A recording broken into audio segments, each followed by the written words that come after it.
할렐루야. 하나님 앞으로 더 가까이 나아가시기를 축복합니다. 오늘 함께 보실 하나님의 말씀은 요한복음 12장 4절에서 6절 말씀입니다. 제자 중 하나로 예수를 잡아줄 가룟 유다가 말하되 이 향유를 어찌하여 300데나리온에 팔아 가난한 자들에게 주지 아니하였느냐 하니, 이렇게 말함은 가난한 자들을 생각함이 아니요 그는 도둑이라 돈깨를 맞고 거기 넣는 것을 훔쳐감이라. 하나님의 선하심과 인도하심이 여러분들의 삶 가운데 함께 하시기를 축복합니다. 이 때때로 인생을 살다 보면 말이지요, 내가 생각하고 원하는 것과 하나님께서 원하시는 길이 서로 다르다는 것을 느낄 때가 종종 있습니다. 이 어떤 경우에는요, 하나님을 위한 헌신마저도요, 약간의 인간의 효율이 딸 때가 있다는 거예요. 물론 사람의 방법과 계산을 사용하긴 해야 될 겁니다. 하지만요, 하나님의 일은 이 사람의 논리와 계산이 아니라 하나님의 사랑과 자비로 결정되어야지만 합니다. 그것이 세상과 교회가 다른 이유입니다. 그리고 살펴보게 되면요, 인간적으로는 내 방법이 효율적이고 더 좋아 보이지만 하나님께서는 그 방법보다 하나님의 방법을 사용하실 때가 많다는 사실이에요. 당장은 이해가 되지 않더라도요, 나중에 보게 되면 이 하나님께서 행하신 놀라운 역사를 만나게 됩니다. 오늘 말씀은 마리아가 그 예수님께 값비싼 향유를 부어드린 이야기를 다루고 있습니다. 이 말씀에서요, 인간적인 생각과 하나님의 생각이 충돌하는 장면을 보게 됩니다. 우리는요, 이 말씀을 통해서 우리가 추구해야 되는 삶이 무엇인지, 우리가 우리의 인생을 살면서 추구해야 되는 삶이 무엇인지를 살펴볼 수가 있습니다. 오늘 말씀에서요, 마리아가 예수님께 값비싼 향유를 부었습니다. 사람의 관점에서는 우리가 지금의 가치로 대략 한 2천만 원 이상, 한 2천만 원, 3천만 원 이상의 그 향유를 한순간에 소비해 버리게 되니까 아깝다고 말하는 거지요. 그 가치를 팔아서 다른 유용한 곳, 하나님의 나라를 위해 효율적으로 사용할 수 있지 그렇지 않았느냐라는 비판을 하는 겁니다. 그냥 돈 아깝다는 말보다 왠지 조금 더 설득력은 있어 보이죠. 가룟 유다는요, 당시 한 사람의 1년치 연봉에 가까운 돈이니까 주변에 어려운 사람들을 많이 도울 수 있지 않겠냐는 논리를 펴니다. 거기다가요, 예수님께서 평소에 가난한 사람 돕기에 힘쓰라고 명령하셨는데 그 말씀에도 맞지 않느냐라고 하는 공격이에요. 제자들은 여기에 대해서 이렇게 말합니다. 마태복음 26장 8절 말씀입니다. 제자들이 보고 분개하여 이르되 무슨 의도로 이것을 허비하느냐. 이 평행 본문인 마태복음 26장에서 이 제자들은 허비했다라고 말합니다. 이 말은요, 낭비라는 말로 바꿔 말할 수가 있어요. 이 말을 요즘 말로 바꿔서 말하면 아니 얼마나 불필요한 낭비를 하는 것이냐, 바로 이렇게 말하는 책망처럼 들릴 수가 있습니다. 맞아요. 인간적으로는 쓸데없는 낭비일지도 모르겠습니다. 그런데 예수님의 반응은 달랐어요.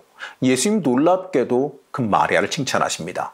칭찬뿐만 아니라 마리아의 행위를 기억하고 기념할 것이라고까지 말씀합니다. 주님은 그 행위를 거룩한 낭비로 해석하시지요.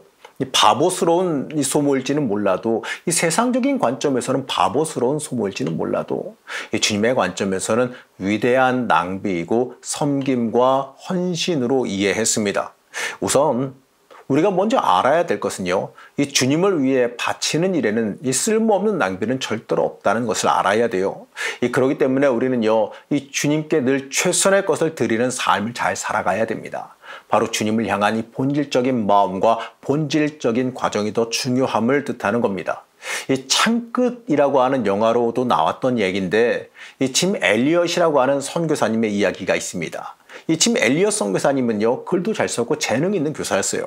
대학부 때 이 레슬링 챔피언이었고 사람들로부터 굉장히 많은 인기를 지닌 사람이었습니다.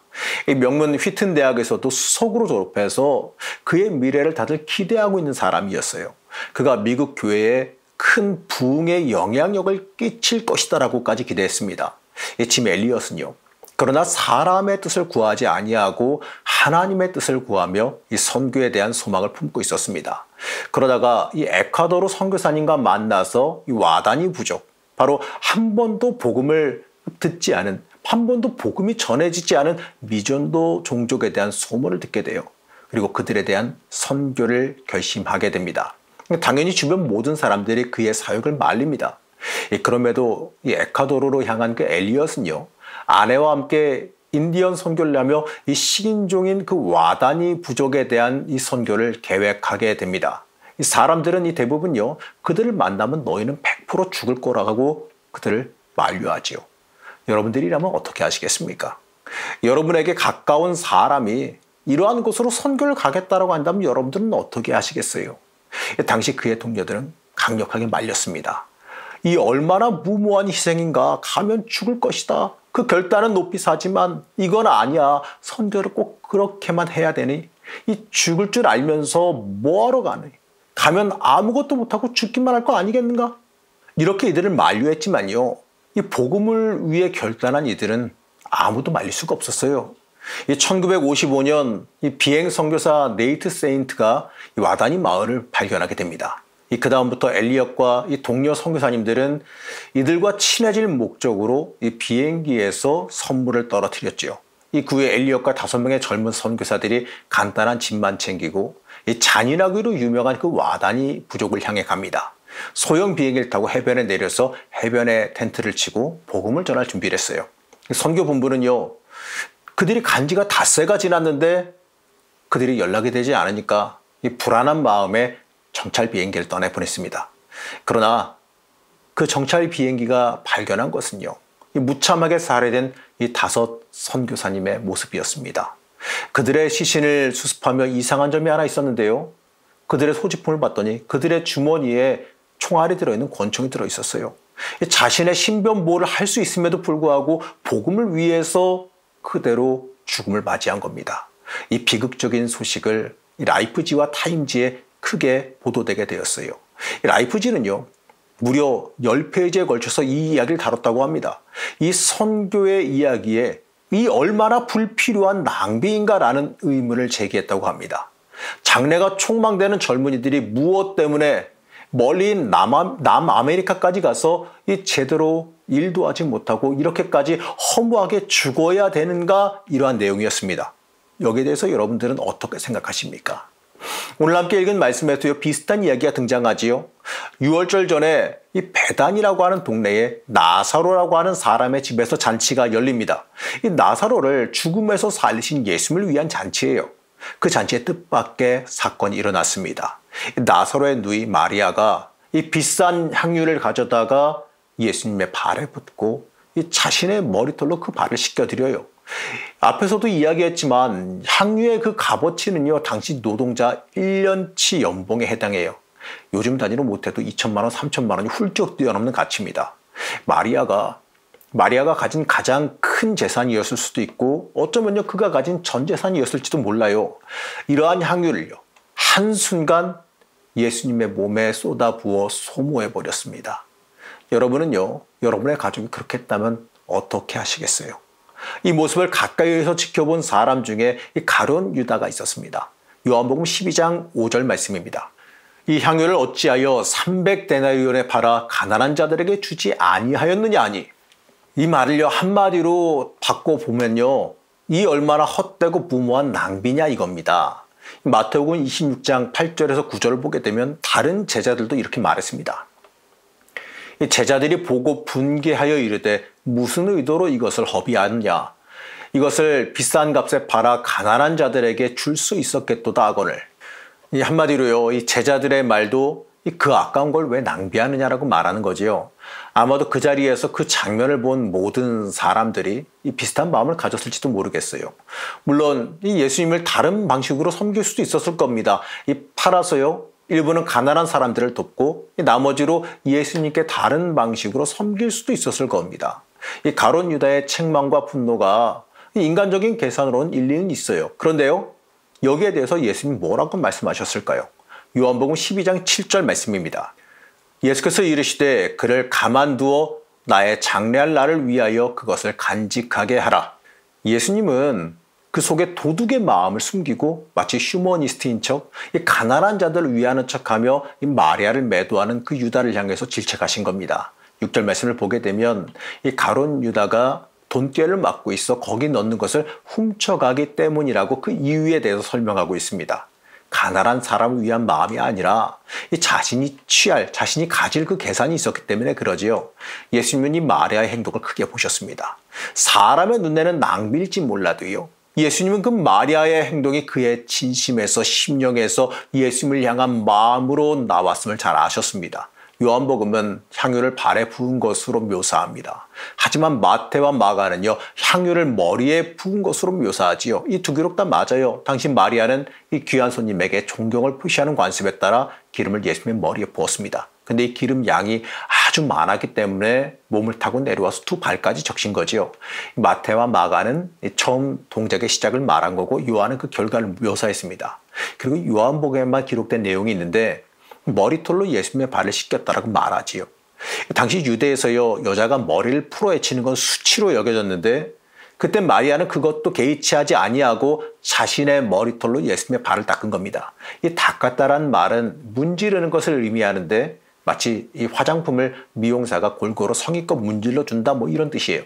이 부은 향유를 예수님 발에도 잘 펴서 발라드렸다는 뜻입니다. 그래서 예수님은요, 자신의 온몸을 향유로 잘 발라 장례를 준비했다라고 말씀하시는 거죠. 예수님 그래서요, 낭비가 아니라 예수님을 향한 존경과 넘치는 사랑을 자신의 방법으로 자신의 모든 것을 들여서 표현한 그 마리아의 행동을 귀하게 여기신 겁니다. 이 주님을 위한 일이라면, 이 그분을 위해 다른 사람을 의식하지 않고 나의 소중한 것을 아낌없이 드리는 그 모습을 칭찬하신 겁니다. 이 얼마나 낭비인가? 하나님께서 아들인 예수님을 그 높은 자리에서 낮고 낮은 이 땅의 대속자로 보내셨을 때, 이 사탄이라고 하는 놈이, 마귀라고 하는 놈이 하나님께 던졌을 법한 이야기 아니겠습니까? 인간적으로요, 계산적으로만 이야기하게 되면 이 창조주 하나님께 이 죄인들을 위해 자신의 독생자를 십자가에 바치는 일보다 더 헛되고 쓸모없는 낭비가 어디 있을까요? 여러분, 우리가 그럴 만한 가치나 있어요? 그러나 과연 그것이 쓸모없는 낭비였을까요? 하나님께서는요, 오히려 이 순간을 위해서 오랜 세월을 기다려왔다고, 이제 나와 내 아들은 이 모든 세상을 구원하는 꿈을 이루게 되었다라고 말씀하실 겁니다. 두고 보라고. 이제 이 죽음이 절대로 헛된 낭비가 되지 않을 것이다라고 말씀하실 겁니다. 아까 말씀드린 팀 엘리엇이 순교한 뒤에 그의 아내인 엘리자베스에게 한 기자가 찾아가서 인터뷰를 했습니다. 그들을 위해서 이렇게 유망한 사람들이 죽는다는 것은 너무 낭비 아닙니까? 그러자 당시 20대 초반이던 엘리자베스는 이렇게 항의합니다. 낭비라니요? 왜 그런 말씀을 하십니까? 나와 남편은 어렸을 때부터 이 순간을 위해 준비했던 사람입니다. 내 남편은 이제야 그 꿈을 이룬 것뿐입니다. 이후로는 다시는 내 남편의 죽음을 낭비라고 말하지 마십시오. 이 짐 엘리엇은요, 10대 소년 시절에 자신의 인생이 주를 위해 태워지게 해달라고, 내 모든 것이 하나님의 것이라는 것을 고백했습니다. 오래 사는 것이 아니라 하나님을 위해서 살고 싶다라고 고백했었습니다. 그 내용대로 한 부족의 불쌍한 영혼들을 위해 자신의 젊음을 바쳤어요. 마치 우리를 위해 희생하신 예수 그리스도처럼 희생했습니다. 실화입니다. 이 짐 엘리엇이 죽고 난 이후에 이번에는요, 그의 부인 엘리자베스 엘리엇이 남편의 뒤를 따라 그 부족의 선교사로 나서게 됩니다. 이 자신의 남편을 창으로 무참히 살해한 사람들에게 다가갑니다. 남편처럼 살해당할지도 모르지 않습니까? 1년간 간호사 훈련까지 받고 그들에게 가요. 그곳에서 헌신하던 그에게 어느 날 추장이 와서 이렇게 질문합니다. 도대체 당신은 누구이고 우리를 위해 이렇게 애써 수고하는 이유가 무엇입니까? 나는 5년 전에 당신들이 죽인 그 남자의 아내입니다. 그럼에도 하나님의 사랑 때문에 여기에 왔습니다. 엘리자베스의 헌신으로 인해서요, 와다니족은 모두 예수 그리스도를 영접하게 됩니다. 그리고 놀라운 사실은 그 중에서 짐 엘리엇을 죽인 청년이, 그 사람이 나중에 목사가 됐어요. 엘리엇 선교사 가족의 헌신이 10년 후에 5명의 선교사들을 죽였던 키모라고 하는 사람을 이 아우카족 최초의 목사로 만들어냈습니다. 여러분, 이 이야기는요, 약 60여 년 전에 에콰도르에서 실제로 일어났던 실화입니다. 실제로 여러분 유튜브나 이런 거 찾아보시게 되면 그들의 인터뷰 내용들이 남아있는 걸 보게 되지요. 이 짐 엘리엇과 이 동료들의 죽음은요, 당시 모든 사람들에게 이 무모한 죽음처럼 보였을 거예요. 하지만 그들이 흘린 그 피가 결코 헛되지 않았음을 우리는 그 결과로서 알고 있게 됩니다. 여러분, 복음 하나 전하지 못하고 그는 무참히 살해됐지만 그 결과 36년 만에 아우카족은 추장을 비롯해 모든 종족이 그리스도인으로 거듭나는 놀라운 결과를 가져왔어요. 이 주를 위한 섬김에 무모한 낭비, 헛된 희생 이런 건 없습니다. 이 주님을 위한 섬김과 헌신은 절대로 낭비가 아니에요. 효율은요, 세상 앞에서나 세상 일에서나 따지는 거예요. 중요한 건 정말 하나님을 위한 일이냐 아니냐 이겁니다. 오늘 말씀에서 마리아는 예수님을 높이기 위해 예수님에게 존경을 표하기 위해 자신의 모든 재산을 쏟아부은 겁니다. 마리아가 예수님의 그 십자가 십자가 그 희생을 갖다가 미리 내다보고 장례를 준비했다 이렇게 말할 수는 없겠죠. 하지만요, 이 짐 엘리엇처럼 주님을 위해 모든 것을 다 드려도 아깝지 않다라는 건 너무나도 잘 알았어요. 그렇기 때문에 예수님의 장례를 준비한 자가 되고 예수님의 칭찬 듣는 사람이 됐습니다. 사실 우리가 예수님께 무언가 해드린다는 거 이게 얼마나 되겠어요? 얼마나 할 수 있겠어요? 예수님요, 우리의 마음과 정신과 마음과 이 정성과 사랑과 그 믿음이 담긴 그 헌신과 섬김과 봉사를 소중하게 인정하세요. 우리는 이 마리아의 헌신을 통해서 위대한 섬김을 바라보는 겁니다. 자신의 가장 값진 최고를 예수님을 위해서 아낌없이 드리는 모습을 보게 되는 거지요. 여러분, 이게 위대하고 거룩한 낭비라는 겁니다. 예수님은 이것을 기억시키길 원했습니다. 사랑하는 성도 여러분, 마리아가 그렇게 섬겼던 예수 그리스도가 오늘 여러분들에게는 어떤 존재로 다가오십니까? 여러분들은요, 예수 그리스도가 여러분의 인생에서 어떠한 의미를 지니고 있습니까? 여러분에게 가장 값진 최고의 것은 뭘까요? 여러분들이 가진 이 모든 것보다 예수님이 더 소중한 분이십니까? 그 어떤 것을 바쳐도 아깝지 않은 분이 예수님 맞으십니까? 예수님 그분보다 더 소중한 건 없나요? 주님이 원하시는 것은 재물이 아니에요. 주님이 원하시는 것은 여러분들의 심령, 바로 나의 심령, 내 심령을 다 드리는 걸 원하십니다. 얼마를 드렸고 얼마를 일했냐고 이게 아니라 얼마나 내 심령의 본질이 주님을 향하고 있느냐의 문제예요. 이 짐 엘리엇 선교사님의 그 일기장에 써놓은 문구라고 합니다. 결코 놓쳐서는 안 되는 것을 얻기 위해 언젠가는 놓을 수밖에 없는 것을 포기하는 사람은 결코 어리석은 사람이 아니다. 사람들은 낭비라고 말하지만 그의 죽음은 결코 헛되지 않았음을 우리는 너무나도 잘 압니다. 오직 예수 그리스도를 높이고 살아가는 것이, 주님의 영광을 위해 살아가는 것이 가장 중요한 일이기 때문에 그렇습니다. 사랑하는 성도 여러분, 우리의 삶을 온전히 하나님을 위해 드리는 진정한 자녀들이 되시기를 바랍니다. 이 주께 드리고 헌신하는 것은 절대로 낭비가 아님을 잊지 마시기 바랍니다. 주께 헌신하는 그 심령을 나도 품고 있기를 소망하시기 바랍니다. 여러분들이 그것이요, 주를 위한 삶이에요.